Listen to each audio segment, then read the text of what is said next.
Dans votre trésor, on va s'intéresser maintenant à un phénomène de plus en plus important, les squatteurs de logements, un fléau qui peut toucher tout le monde. Même en situation illégale, il faut savoir qu'un squatteur a des droits.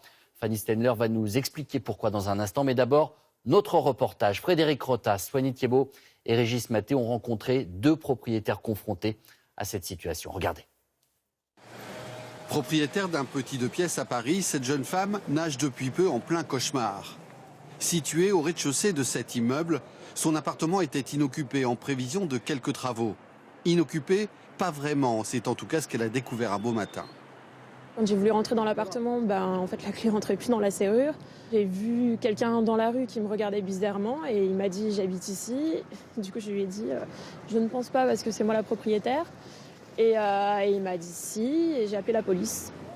La police n'interviendra pas. L'occupant présente une facture d'électricité et une attestation d'assurance à son nom. En caméra discrète, nous accompagnons la jeune propriétaire pour comprendre ce qui s'est passé. L'occupant des lieux l'accueille sans problème et se souvient embarrassé de leur première rencontre. À la fin de compte, c'était elle la propriétaire. Et j'avais honte. J'avais vraiment honte. Ce père de 3 enfants explique avoir signé un bail avec un individu qui aujourd'hui semble s'être volatilisé. Vous lui avez donné de l'argent? Oui, 2400. 2400 En liquide, quoi. En espèces. Il vous a dit que c'était permanent, que c'était provisoire? Non, il m'a dit chaque 3 mois je vais revenir, tout ça, pour ramasser 3 mois de loyer, tout ça. Et moi je le cherche. Franchement, 2400 €, c'est honteux et je préfère la donner à vous qu'à lui. Parce que voilà, c'est votre appartement. La stupéfaction, j'aurais jamais cru que ça pourrait m'arriver. Derrière l'inquiétude par rapport à mon prêt, par rapport à qu'est-ce qu'ils vont faire dans l'appartement. Au stress s'ajoute un préjudice financier. Elle a saisi les tribunaux pour demander l'expulsion de la famille. Frais d'huissier et d'avocat, la jeune femme doit s'attendre à une procédure relativement longue. Cela peut durer plusieurs mois. Dans le meilleur des cas, on arrive à obtenir une décision dans les 5 mois. Dans le pire des cas, ça peut mettre parfois 1 an, voire plus. Dans le Val d'Oise, ce propriétaire a vécu la même mésaventure. Donc ils ont certainement ils sont rentrés par le portail. Et ici, comme vous le voyez, ils ont dû enjamber le balcon, casser une partie de la vitre, ouvrir la fenêtre. Et puis se retrouver tranquillement à la maison.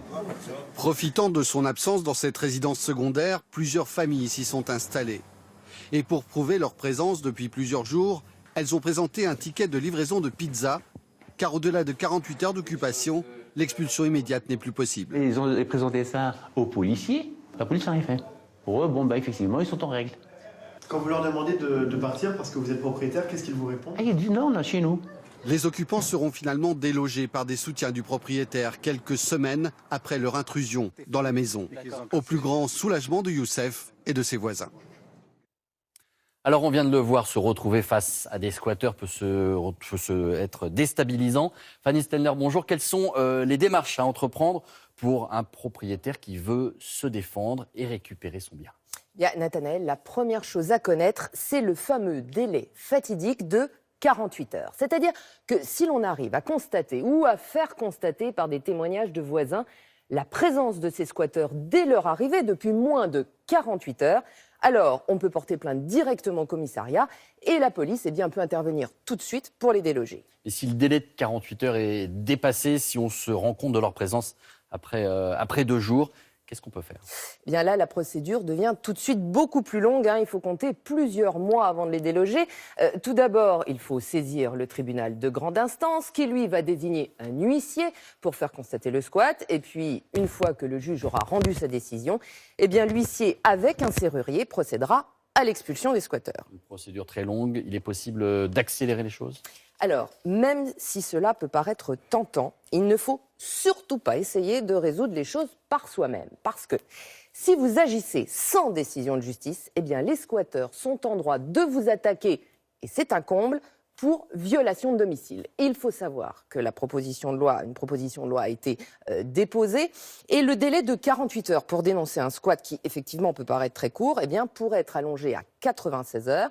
Et puis les sanctions pénales pourraient être doublées pour les squatteurs. Actuellement, ils sont le plus souvent condamnés à payer des indemnités, mais comme ils sont insolvables pour la plupart, eh bien, ces sanctions restent faibles. Et merci beaucoup Fanny pour ces explications sur les squatteurs de logement.